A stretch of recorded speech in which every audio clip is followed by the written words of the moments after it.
Bonjour et bienvenue à tous. Je m'appelle Florence Trousseau et je suis la gestionnaire principale du marketing et de la communication chez Magnet. J'aimerais commencer cette session par un mot de reconnaissance. Je tiens d'abord à reconnaître les peuples autochtones de tous les territoires sur lesquels nous nous trouvons aujourd'hui. Même si nous nous rencontrons sur une plateforme virtuelle, je souhaite prendre un moment pour souligner l'importance du territoire que nous considérons tous comme notre patrie.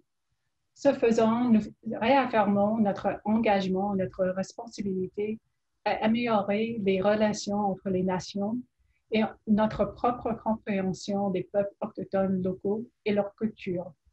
D'une nation à l'autre, nous reconnaissons les territoires ancestraux et non cédés de tous les Inuits, Métis et membres de Premières Nations qui considèrent ce pays comme leur patrie. Je vous invite à vous joindre à moi pendant ce moment de réflexion pour reconnaître les torts et les erreurs du passé et pour songer aux façons dont nous pouvons, chacun à notre manière, aller de l'avant dans un esprit de réconciliation et de collaboration. Merci. Encore une fois, merci à tous de vous joindre à nous aujourd'hui à notre premier événement de notre série de webinaires. Plus fort ensemble, briser les silos pour soutenir les chercheurs d'emploi et les employeurs. Nous sommes ravis d'accueillir le panel. Je veux juste mentionner que l'une des raisons de cette série de webinaires que nous afficherons avec différentes régions à travers le pays est l'importance en ce moment de rassembler les gens pour avoir des discussions sur la façon dont nous pouvons, comme le titre suggère, briser les silos pour soutenir les demandeurs de l'emploi et les employeurs qui se connectent et se réunissent. Nous savons que le Centre de compétences futures, par exemple, travaille maintenant avec plus de 120 projets financés à travers le pays. Nous apprenons de chaque projet et de chaque organisation avec laquelle nous travaillons. Nous apprenons les meilleures pratiques et ce qui fonctionne et qui ne fonctionne pas dans ce certain contexte. Se réunir pour partager cet apprentissage est donc une partie très importante de ce processus. Nous avons également construit un site que nous voulons mentionner aujourd'hui et vous le trouverez dans le chat. Ici, nous avons construit une communauté virtuelle d'expertise en ligne. Ne manquez pas de partager le lien avec vos collègues ou toutes autres personnes travaillant dans le domaine de l'emploi et des services et de l'emploi de la formation dans tout le pays. Nous vous invitons tous à vous inscrire pour poursuivre la discussion. La tournée virtuelle qui va autour du pays pour apprendre de chacun d'entre vous est prête. Nous sommes très heureux d'avoir tous les panélistes sur l'appel. J'aimerais maintenant vous présenter notre modératrice pour cette session, Sylvie Desjardins, PDG de Next Career, qui va vous présenter les panélistes et lancer la discussion. Merci encore à tous de vous joindre à nous aujourd'hui. Sylvie? Merci beaucoup, Florence. C'est tellement un plaisir, un privilège d'être ici avec vous aujourd'hui comme modératrice. Et sans plus tarder, je vais vraiment laisser l'espace à nos merveilleux panélistes. Donc, j'aimerais prendre quelques secondes pour vous les présenter. Première panéliste, nous avons Rachel Brown. Rachel est directrice des relations postsecondaires au sein du ministère de l'Éducation postsecondaire, de la formation et du travail. Puis Rachel, dans le passé, a siégé ou été en tête de plusieurs initiatives ou projets gouvernementaux au sein de différents ministères, dont le développement social, le ministère de l'Éducation, le ministère de la petite enfance et aussi le présent ministère auquel elle siège présentement. Un fait super important de Rachel, c'est qu'elle co-dirige le beau projet Avenir Wabanaki, Avenir ND, Future ND. Donc, merci Rachel d'être ici aujourd'hui. Ensuite, on a Stéphane Sirois qui est coordinateur du programme Lien d'avenir.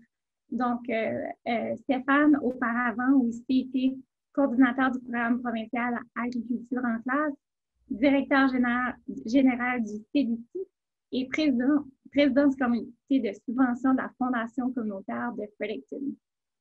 Merci Stéphane d'être là.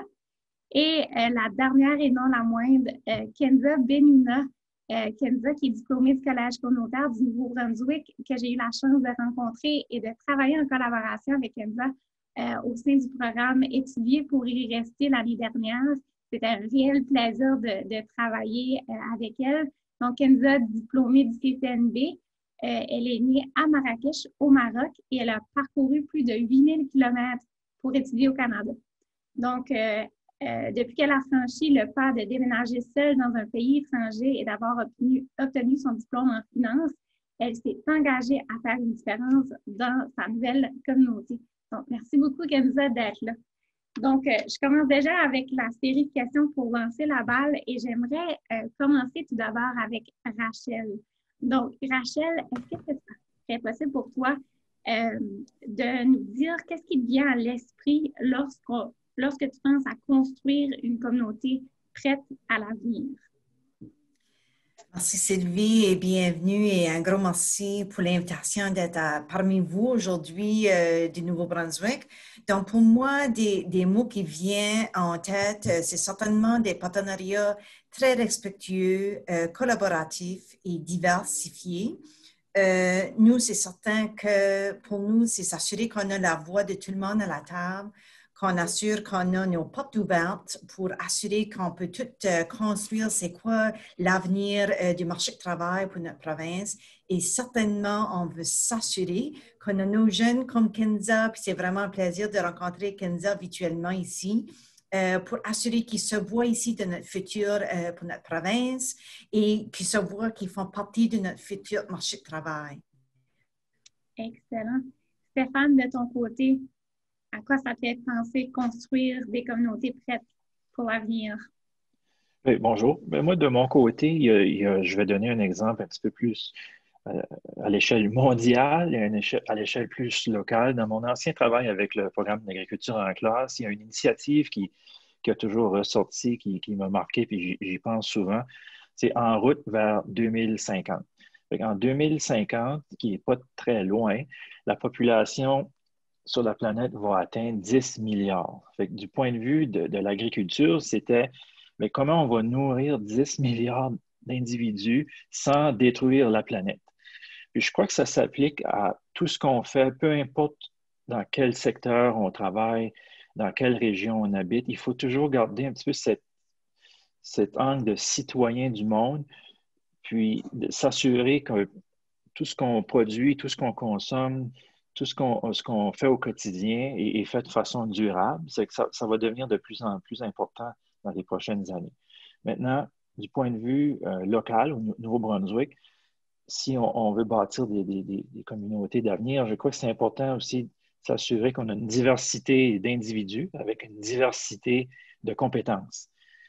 On y voit tout de suite, ça a un gros impact. Il y a des urgences, des hôpitaux qui ferment, il n'y a pas assez de gens pour travailler dans les foyers de soins, il y a des pénuries de main-d'œuvre dans la construction, dans les services alimentaires, dans tout ça. Fait que si on veut vraiment bâtir une vraie communauté, il faut qu'on s'assure de valoriser tout le monde, puis qu'il y ait des compétences dans tous ces secteurs-là.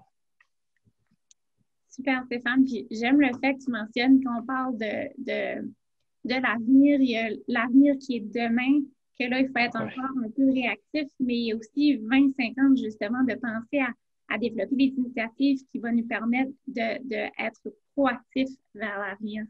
J'adore ce point-là. Kenza, comme nouvelle arrivante, nouvelle diplômée, toi, comment tu le perçois? Comment on construit cette communauté prête pour l'avenir?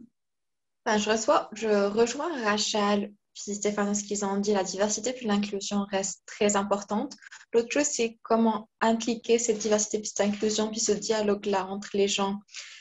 J'avais participé à une conférence l'année dernière, Workforce Summit, puis ça c'est un parfait exemple parce que ça montrait comment j'avais été demandée de faire une présentation pour les millennials et la génération Z, comment ils se voient dans leur workplace, c'est qu'est-ce qui doit être changé, puis qu'est-ce qui doit être fait pour les garder, parce que c'est rendu tellement dur de garder des gens. Puis c'est ce genre de dialogue qu'il faut avoir, puis conférence beaucoup plus souvent, puis des actions qui se prennent. Super, merci beaucoup. J'enchaîne avec une prochaine question. Donc, j'aimerais vous entendre un peu, un petit côté personnel, qu'on apprenne à vous connaître davantage. Est-ce que vous pourriez nous partager une histoire de réussite qui est mémorable pour vous, que vous aviez vécu lorsque vous pensez de la façon dont des organisations ou des gens de la communauté ont contribué justement à construire nos communautés prêtes à l'avenir? Donc, peut-être, Stéphane, tu veux débuter? Oui, je peux débuter. Deux exemples qui me viennent à l'idée ici dans la région. Il y a un comité, un partenariat sur le développement de la main-d'œuvre dans la région du Sud-Est ici, qui regroupe plein d'agences de développement économique, des districts scolaires, la Chambre de commerce, etc.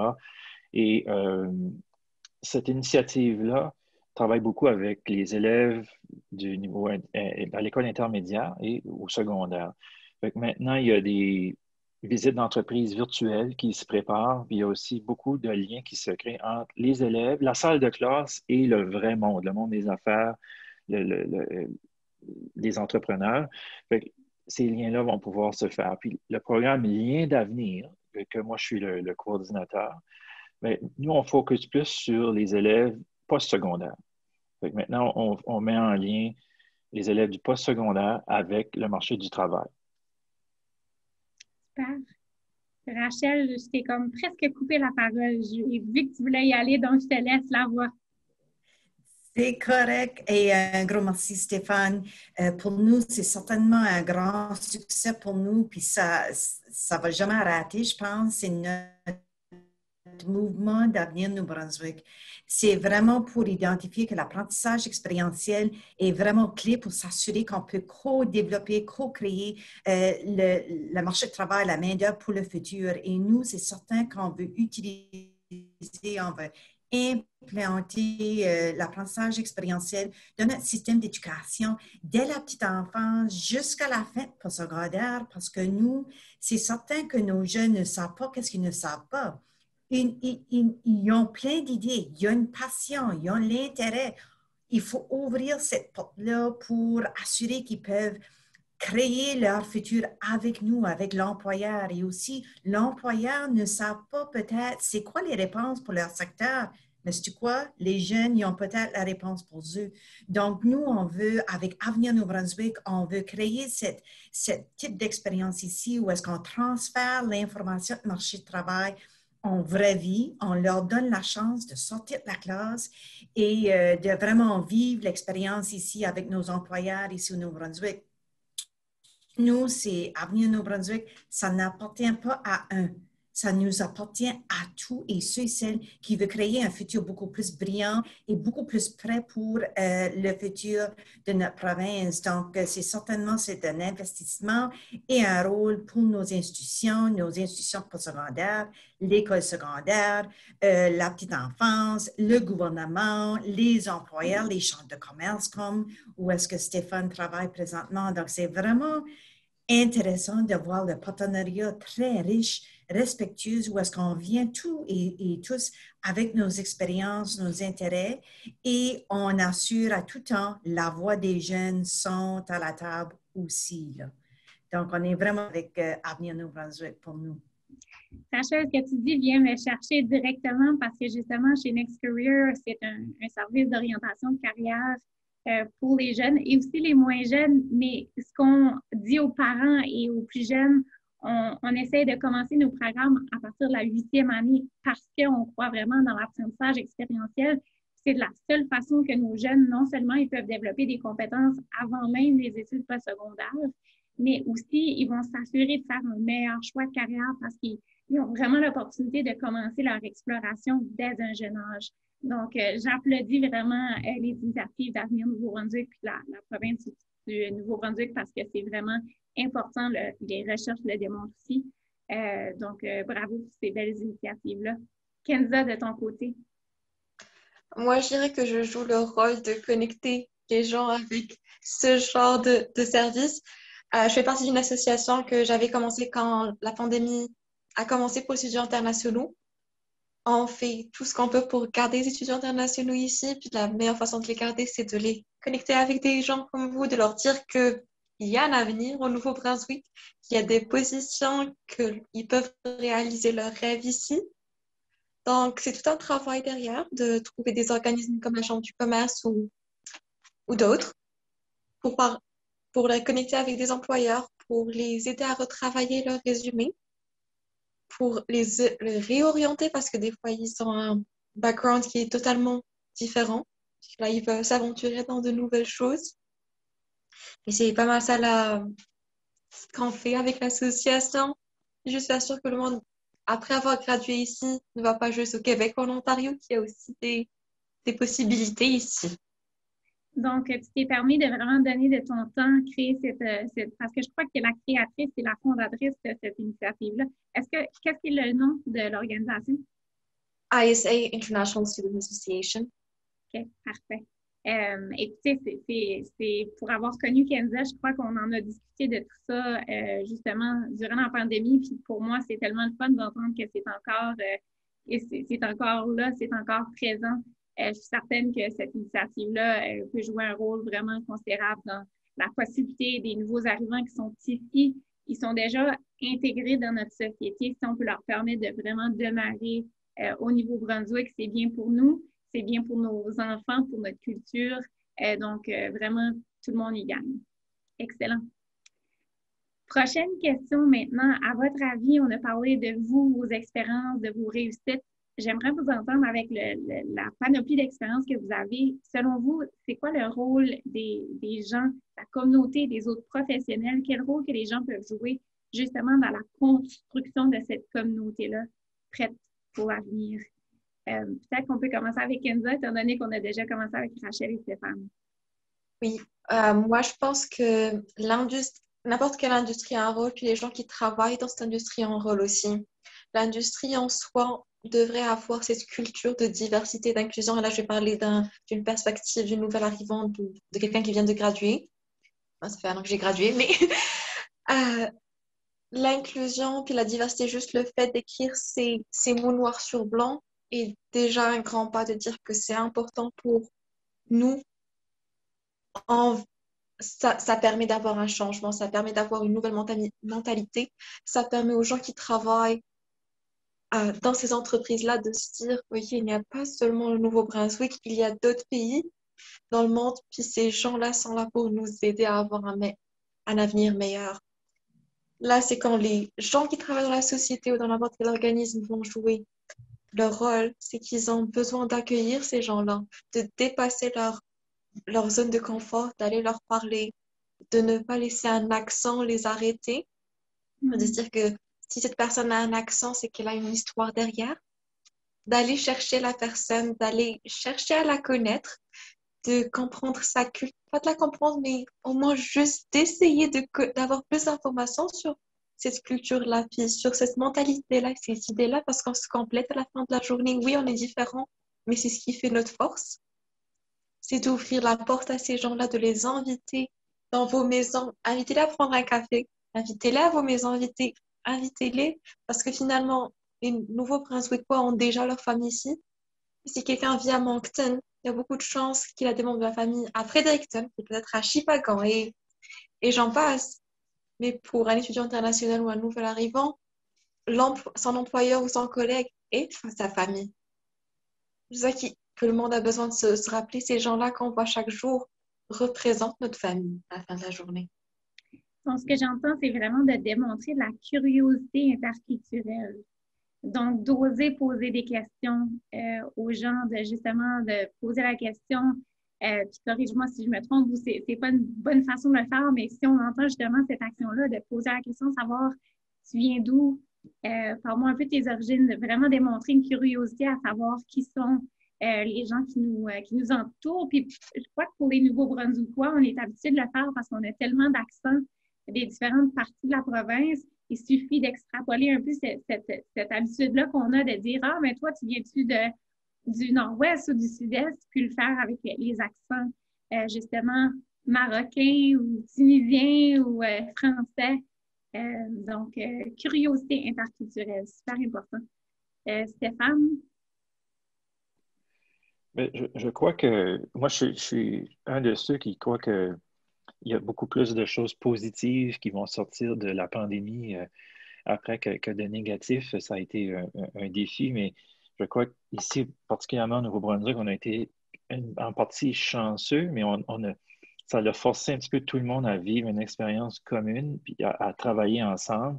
Ça a un peu éliminé les frontières imaginaires dans la province entre les régions. Puis ça a aussi forcé les entreprises, le monde des affaires, être un petit peu plus innovateur pour survivre et ça a accéléré un petit peu le brainstorming d'idées, puis un petit peu voir qu'est-ce qui s'en vient, puis voir l'avenir. Je souhaite qu'on va continuer. On a vu qu'on est capable de travailler ensemble. Je crois que c'est la clé dans tout ceci. Puis j'aime bien ce que Kenza a indiqué sur tout ce qui touche la diversité. Puis si on prend le programme Lien d'avenir, par exemple, ben, il y a le gouvernement provincial qui est impliqué, il y a le monde des affaires, toutes les universités, les chambres de commerce, les étudiants. Fait que c'est tout le monde qui travaille ensemble pour avoir un programme qui fonctionne bien. Et je crois qu'il faut multiplier ça dans tout ce qu'on fait. Fait que ça revient à une collaboration. Collaboration, et j'ai aussi entendu le fait que justement, avec la pandémie, on a dû sortir de notre zone de confort puis d'innover. C'est de continuer un peu, de sortir de nos chaussettes confortables, ce qu'on a dû faire durant la dernière année, puis continuer à le faire, de sortir de ces chaussettes-là. Exactement. Souhaitons qu'on va oublier la pandémie, mais on va continuer à rester dans cette zone un peu d'inconfort où ce qu'on va continuer à innover plus rapidement. Oui. Rachel, de ton côté. Moi, c'est certain, je suis complètement d'accord avec les commentaires de Kenza et Stéphane. Et pour moi, c'est d'assurer qu'on offre des environnements très respectueux et qui offrent vraiment une bienvenue à tous et tous. Puis je pense aussi que tout le monde, comme c'est pas, des fois, on se dit, ah, c'est pas mon rôle, c'est pas moi à jouer pour développer le futur ou quoi que ce soit, ou c'est la responsabilité de d'autres. Mais non. On a tout un rôle à jouer. Donc, vraiment, je me dis que soit comme étudiant, soit comme nouveau finissant, soit comme employeur, comme Stéphane, Chambre de commerce, soit comme gouvernement provincial, comme où est-ce que je me siège, on a tout un rôle à jouer. On amène tout quelque chose à la table et à la discussion. Donc, puis pour être plus inclusif, oui, il faut avoir plus de respect et d'assurer qu'on a le temps, on offre le temps d'écouter et d'apprendre. Je pense qu'avec la pandémie, qu'est-ce que j'espère qu'on n'oublie pas, c'est de prendre des chances, de prendre des risques et de vraiment dire, c'est correct si on fait des erreurs, on va apprendre ensemble. Puis de vraiment savoir, OK, c'est quoi mes forces et où est-ce sont mes faiblesses et je vais chercher les personnes qui vont mieux appuyer nos forces ensemble, parce que nous, ici au Nouveau-Brunswick, on est petit, mais mon Dieu qu'on a une force quand on travaille tout ensemble. Puis on peut développer tellement plus de grands succès.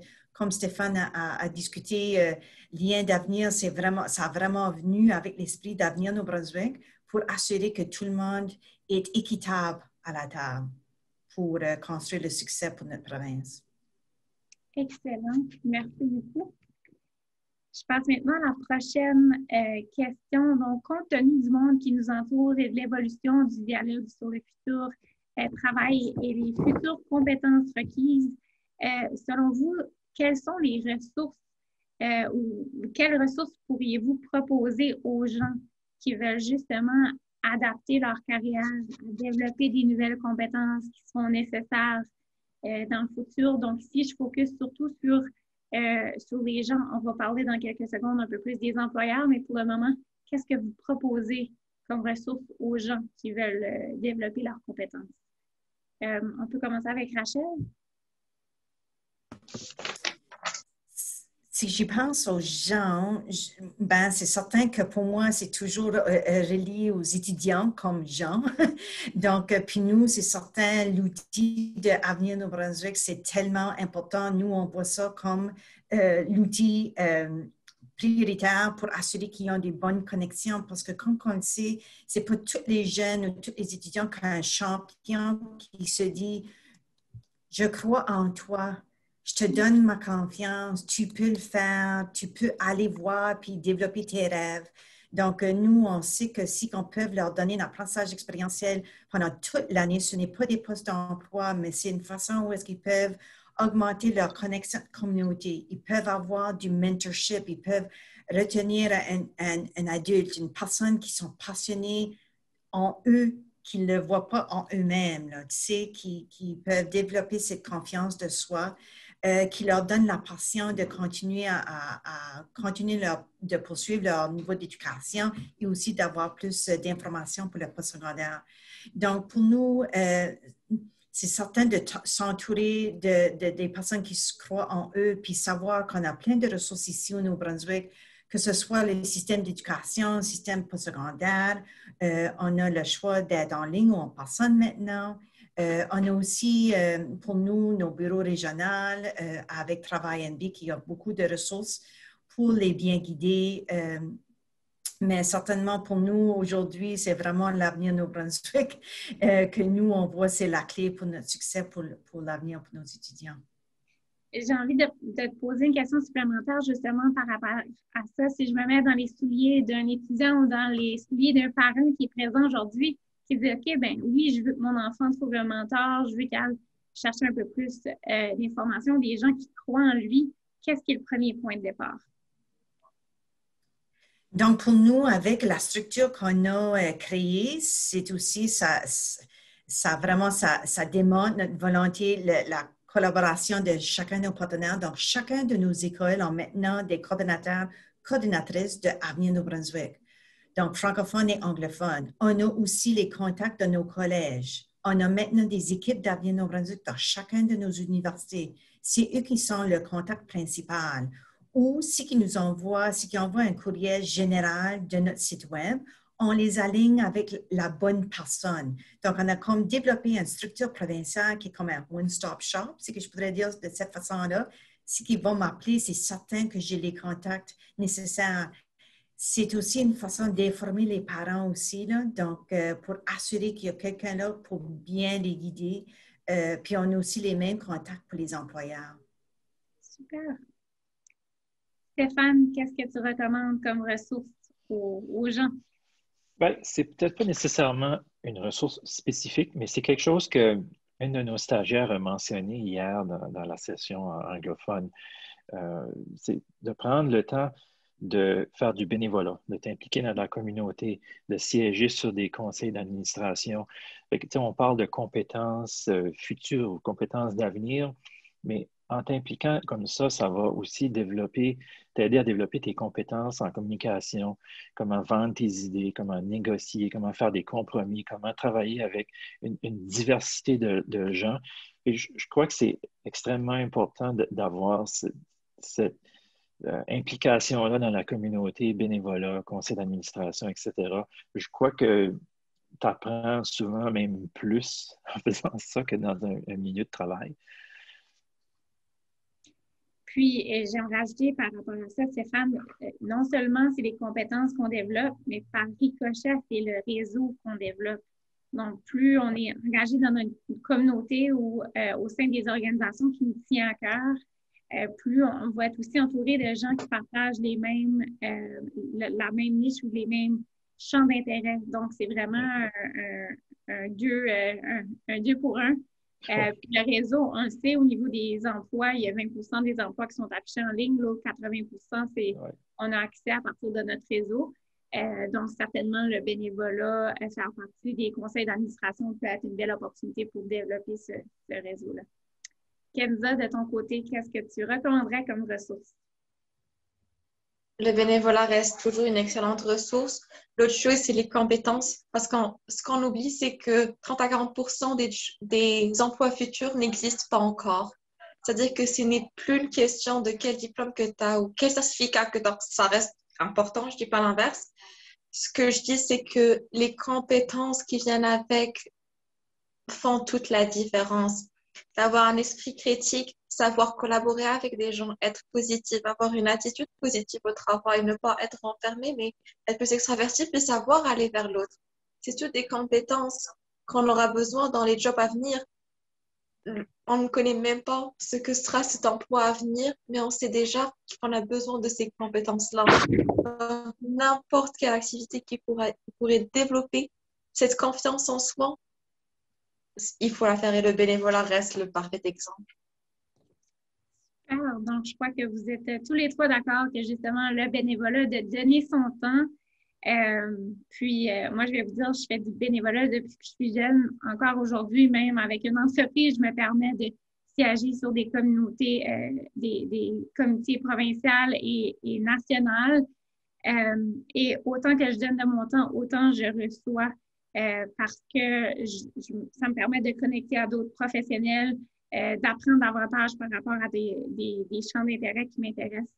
Donc, c'est certainement un bel avantage, une belle façon de développer des compétences douces. Là, on parle souvent de soft skills. Maintenant, on a parlé des gens, comment on peut les aider, puis quelles ressources qui existent pour les employeurs maintenant. Qu'est-ce que vous pourriez proposer? Allons-y avec Stéphane. Pour les employeurs, je crois que maintenant, si je partage un peu qu'est-ce qu'on voit dans le programme Lien d'avenir, tous les stagiaires, ils nous disent la même chose. Les employeurs avec qui ils travaillent sont extrêmement présents. Ils donnent de leur temps parce qu'ils voient aussi que les stagiaires travaillent sur un enjeu ou un projet spécifique avec l'entreprise, mais l'entreprise voit aussi chaque stagiaire comme un employé potentiel. Et tout le monde est à court de main-d'œuvre, tout le monde cherche des nouvelles idées, cherche quelqu'un avec une bonne attitude. Donc, il y a une bonne volonté de faire ces liens-là. Puis aussi, avec le programme, ce qu'on fait, quand les stagiaires terminent leur projet, on rencontre l'entreprise, puis on fait une bonne évaluation avec eux. Puis, ensuite, ça devient plus facile. Ils vont nous donner une évaluation écrite. Mais ensuite, ça devient plus facile de convaincre d'autres employeurs quand tu as un commentaire qui vient d'un autre employeur. Fait que si tu as eu un succès, c'est plus facile de convaincre un autre employeur. Ah, bien, OK, je vais donner une chance à un stagiaire ou je vais investir de mon temps dans un programme d'éducation expérientielle parce que ça porte fruit. Fait que ça devient plus facile quand tu as cette évaluation-là qui vient de quelqu'un d'autre qui est dans le même genre de travail que toi. Rachel, j'ai envie d'aller à toi parce que je voyais ton non-verbal qui cochait de la tête, donc je te laisse. OK, merci Sylvie.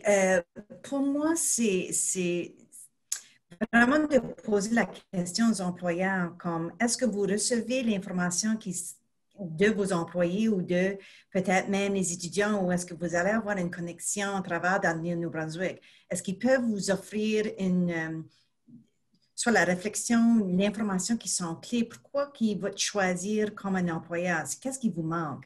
Ça, c'est une chose. Je pense des fois, on est toujours en train d'assurer qu'on répond à nos besoins de ce jour ici, mais est-ce qu'on nous donne le temps de vraiment penser c'est quoi le lendemain, puis les années dans le futur vont paraître, puis est-ce qu'on peut recevoir un petit peu des idées ou de l'intérêt de ceux et celles qui ont eu une connexion avec nous.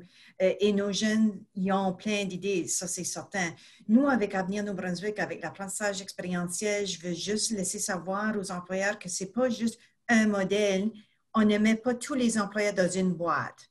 C'est pas chacun, la façon où est-ce que Lien Avenir utilise les étudiants comme des free agents qui travaillent peut-être avec un employeur couple de journées, couple de semaines, ils s'en vont vers un autre employeur, ils sont en train de type de projet.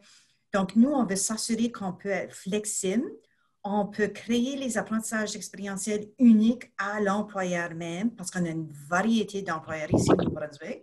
Donc, ce n'est pas juste un one model fits all comme modèle. Donc, c'est vraiment de discuter avec les institutions, les écoles, qu'est-ce qui sont nos manques, nos échecs, nos intérêts, et ensemble, ils peuvent créer quelque chose qui offre une valeur non seulement à l'employeur, mais aussi à l'étudiant qui va se connecter avec l'employeur.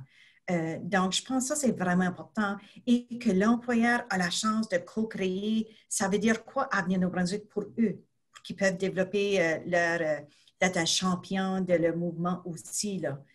Donc, je pense que ça, c'est important parce que là, ils se voient comme un rôle, ils se voient comme responsables du succès, ils voient qu'ils peuvent faire un customize type d'approche, puis ça leur reste unique aussi, là. Mais aussi d'être vraiment comme, si on dit qu'on veut inclure nos étudiants internationaux, on veut inclure nos étudiants ayant un besoin additionnel, on veut inclure nos étudiants autochtones. Il faut vraiment écouter, là. Il faut vraiment savoir, ça veut dire quoi pour ces personnes-là?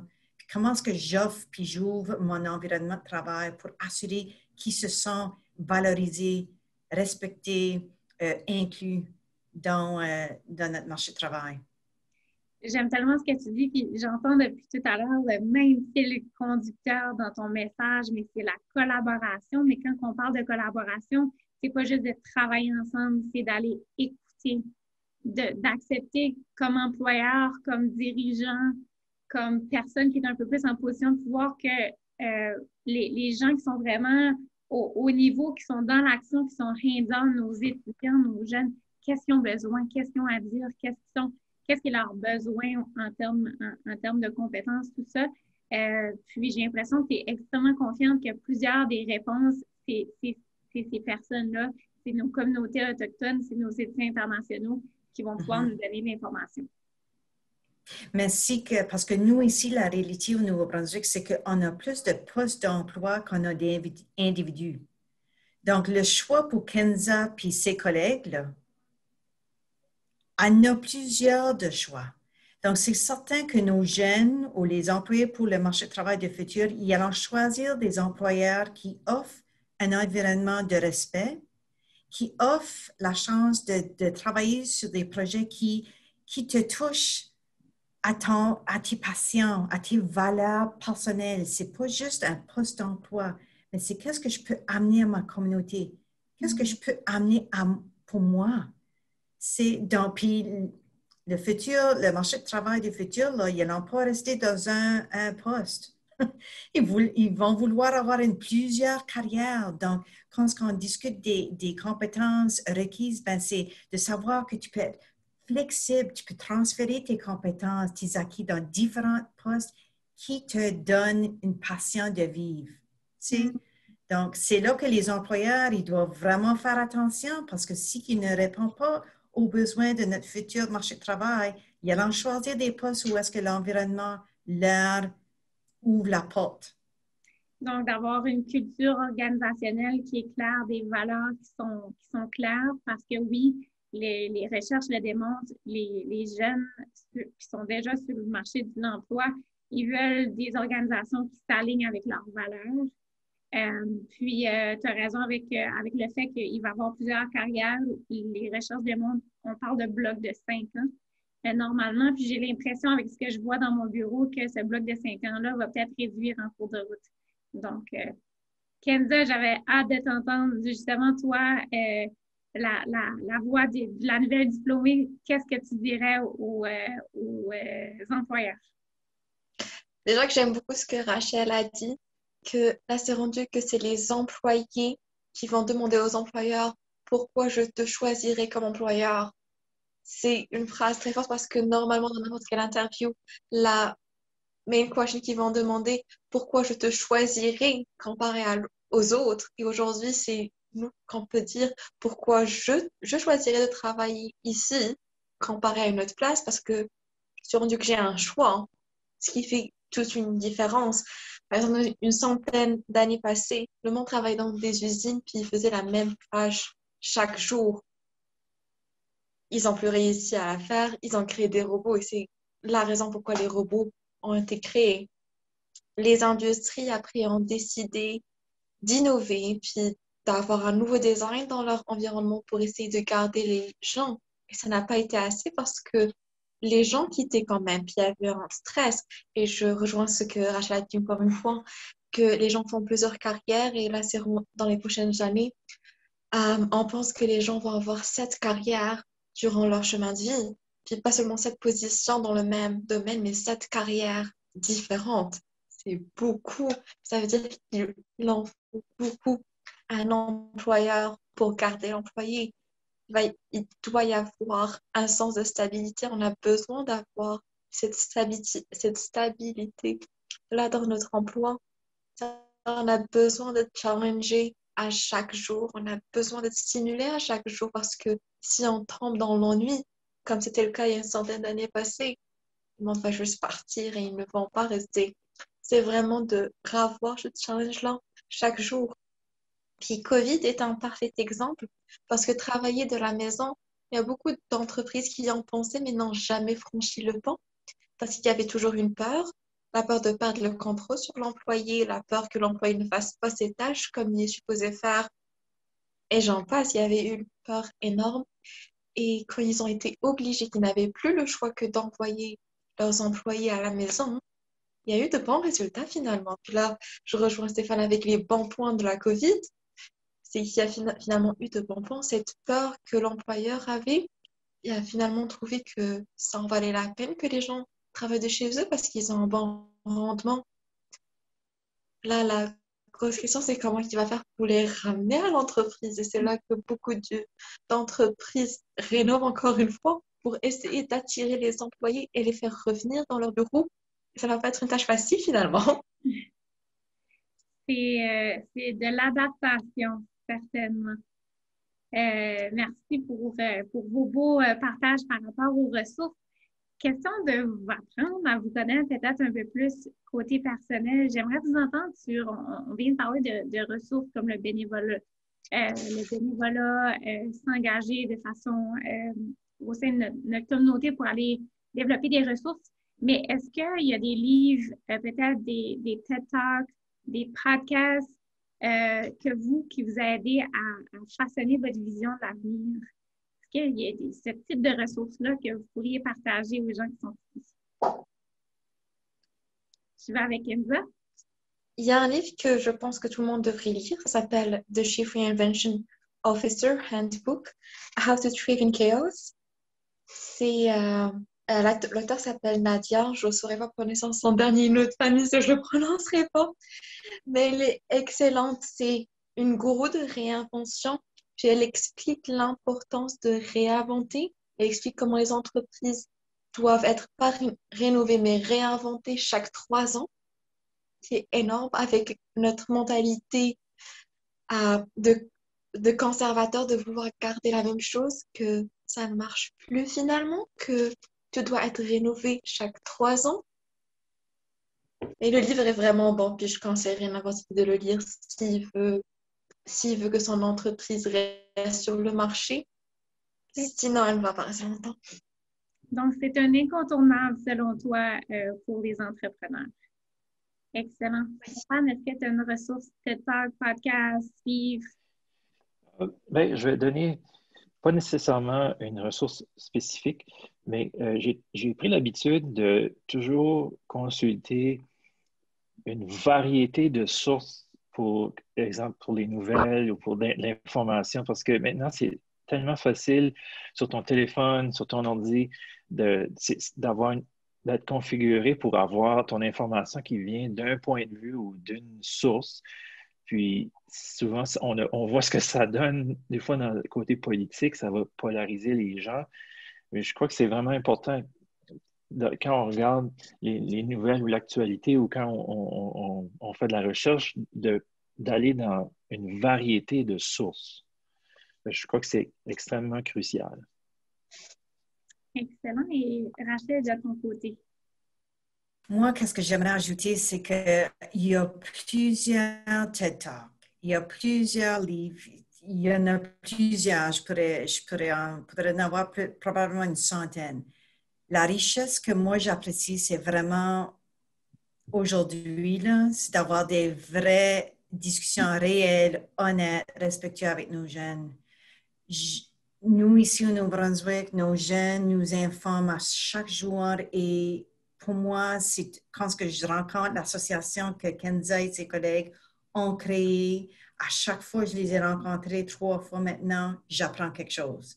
À chaque fois que je rencontre le New Brunswick Business Student Alliance ou la FECUM, c'est la Fédération des étudiants et étudiantes ici au Nouveau-Brunswick avec l'Université de Moncton, j'apprends quelque chose. Donc, je peux penser peut-être même à Humans Wanted de RBC, je peux penser à Humanities at Work avec Pierre Barra, comme il y en a plusieurs, mais je pense qu'il faut vraiment aller avec ceux et celles qui le vivent présentement sur le terrain. Où est-ce qu'on est situé? Parce que c'est vraiment là la richesse. Parce que nous, on peut lire plein de choses qui se passent à l'ouest du Nouveau-Brunswick ou autour du monde. Mais qu'est-ce qui se passe sur la rue Main à Shippagan? Qu'est-ce qui se passe dans le coin de Lamec ou Woodstock ou Sackville? Pour moi, pour nous, c'est ça la richesse. Puis c'est ça que j'ai besoin de savoir plus pour assurer que moi, je fais le mieux possible dans mon rôle pour les appuyer et d'assurer un plus grand succès pour les étudiants, les jeunes du futur au Nouveau-Brunswick. Bon, j'entends encore curiosité, poser des questions. Je l'appelle, je fais des conférences par rapport au réseautage, donc l'importance de faire du réseautage pour faire avancer sa carrière, puis je l'appelle la technique du café. Il faudrait peut-être que je trouve un nom un peu plus sexy que ça, mais c'est justement, puis la technique du café se fait autant de niveau virtuel ou en personne, mais c'est de prendre le temps de rencontrer des gens, de poser les bonnes questions, les jeunes et moins jeunes, les professionnels, les gens qui sont en début de carrière, des gens qui nous inspirent, des mentors, de connecter. Oui, je suis totalement d'accord avec toi, Rachel. Je crois que c'est une ressource qui est extrêmement importante. Puis, c'est enrichissant pour tous. Moi, j'ai la chance de justement te parler d'Humanity at Work. Pierre Batta, c'est un de mes mentors. C'est grâce à lui que je suis en affaires. Il a joué un rôle extrêmement important dans mon début entrepreneurial. Mais cette relation-là, au début, je me disais, ben, on dirait que c'est moi qui gagne plus. Au contraire, j'ai vu qu'en cours de route, Pierre avait autant de plaisir à ce qu'on se rende compte que moi, je pouvais avoir de l'information puis apprendre de son expérience. Donc, cette connexion-là avec les gens, oser aller vers les gens, vous allez voir que vous allez être vu à bras ouverts. Puis je trouve, là, j'ai peut-être un parti, mais le Nouveau-Brunswick, corrigez-moi, je me trompe, mais on est fort là-dessus. Puis je trouve que les gens sont justement fiers de rencontrer des gens qu'on ne connaît pas. Il y a cette ouverture d'esprit-là. Puis peut-être, Kenza, tu pourrais nous dire si c'est vraiment le cas. Mais je sens que les gens sont vraiment ouverts à s'entraider, à développer cette communauté-là d'entraide. Est-ce que je me trompe? Les gens sont très ouverts, ça c'est un fait. Puis ils veulent s'entraider. C'est sûr qu'on a besoin de plus, ça c'est un fait. Puis il ne faut pas s'arrêter, on est juste au début. Il faut continuer, il faut aller encore plus vers l'autre. Puis là, je vais revenir à mon idée du début. Essayez d'inviter le monde chez vous parce que ça fait toute une différence. Quand on vient d'une culture que être proche de quelqu'un, ça veut dire l'inviter chez lui, puis juste ouvrir sa porte, puis on a ouvert, quand je parle de ma famille, on a ouvert notre porte à je ne sais combien d'inconnus. C'est quelque chose où on a grandi, c'est quelque chose qu'on veut retrouver ici. C'est pas évident d'ouvrir sa porte à un inconnu, mais parfois ça réserve de belles surprises. Je vois qu'on a du plaisir avec notre conversation. Il est déjà 1h moins 10. Le temps passe. J'aimerais inviter les gens qui sont ici. Si vous avez des questions à nous poser, c'est le moment. Si vous avez une question pour nos 3 panélistes, si vous avez une question spécifique à l'un d'entre eux. Puis en attendant, je vais y aller avec une dernière question rapide pour vous entendre en attendant de voir si on aura des questions de notre public. Pour nos nouveaux carriéristes, les gens qui débutent leur carrière, quels conseils auriez-vous pour ces personnes-là? Je peux peut-être commencer avec, j'essaie de voir les cues au niveau du non-verbal. Stéphane. Tu fais ça du point de vue d'un étudiant qui commence sa carrière? Oui, les nouveaux professionnels. Donc, les gens qui débutent leur carrière, qui viennent de terminer leurs études, ou même nos étudiants des études secondaires qui voudraient aller directement sur le marché de l'emploi? Quels conseils vous avez pour eux? Oui, je pense on a discuté un peu de ça tantôt, c'est de ne pas avoir peur de prendre des risques, de ne pas avoir peur de faillir, d'apporter des solutions et aussi d'être curieux, puis de toujours continuellement apprendre des nouvelles choses. Puis, je crois que ça, c'est important. Si ton attitude et tes valeurs sont souvent plus importantes que la formation que tu as suivie. Mm-hmm. Rachel? Oui, certainement. J'écho exactement ce que Stéphane a mentionné. Puis pour moi aussi, j'espère avec la pandémie qu'on n'oublie pas l'aspect humain. Je pense que c'est ça que le livre de Pierre a vraiment comme le cœur de son livre aussi. Donc, avec toute la technologie qu'on a pu créer puis soutenir pendant une pandémie, c'est bien. Comme aujourd'hui, on peut quand même se connecter, se voir. C'est beaucoup plus facile que sur le téléphone, mais j'espère qu'on n'oublie pas le contact humain qui est tellement important. Donc, je dirais à un jeune qui commence sa carrière, assure-toi de faire des connexions qui sont respectueuses. Assure-toi d'avoir des mentors alentour de toi qui croient en toi, qui te poussent un petit peu, qui voient ton esprit. Et aussi d'assurer que tu offres ta voix et comme Stéphane a mentionné, ton attitude. Donc, c'est seulement toi qui es responsable de ton attitude que tu amènes au marché du travail. Ça débute avec toi.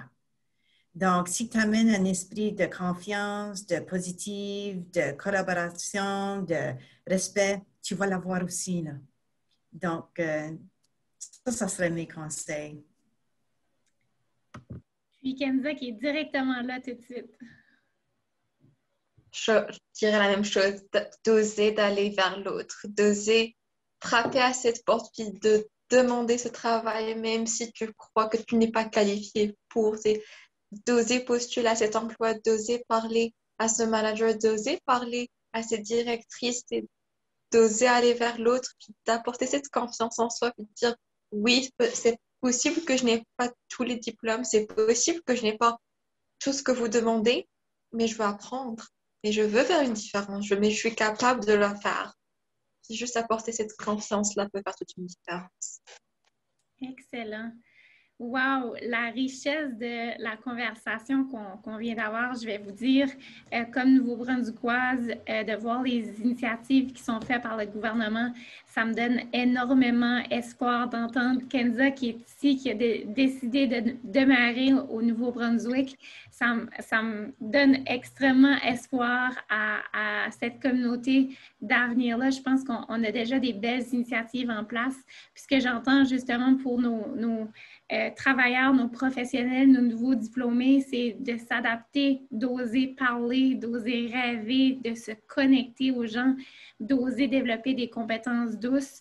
Du côté des employeurs, c'est vraiment de prendre le temps d'écouter ces gens, d'écouter son personnel, de poser des questions, d'être flexible, de montrer ce sens d'adaptation-là et d'être curieux interculturellement. Je pense que c'est important. Puis la curiosité interculturelle, de ce que j'ai entendu, c'est vraiment important pour tous, donc communauté professionnelle, employeurs. Donc, merci à vous tous. C'est vraiment un beau partage. On n'a pour le moment aucune question, donc je vais laisser Florence nous dire le mot de la fin. Alors, merci Rachel, Stéphane et Kenza pour toutes vos précieuses remarques aujourd'hui. Quelles bonnes idées et vous nous avez vraiment donné de quoi réfléchir. Merci à Sylvie pour ton rôle de modératrice pour avoir maintenu la discussion. C'était une bonne conversation. Merci beaucoup. Encore une fois, je vous rappelle que vous pouvez poursuivre cette discussion sur la communauté d'expertise à l'adresse qui a été affichée dans le chat et aussi de dire à tout le monde qu'après, à la fin de la session, il va y avoir un sondage. Si tout le monde peut le remplir avant de partir, ça va être fantastique.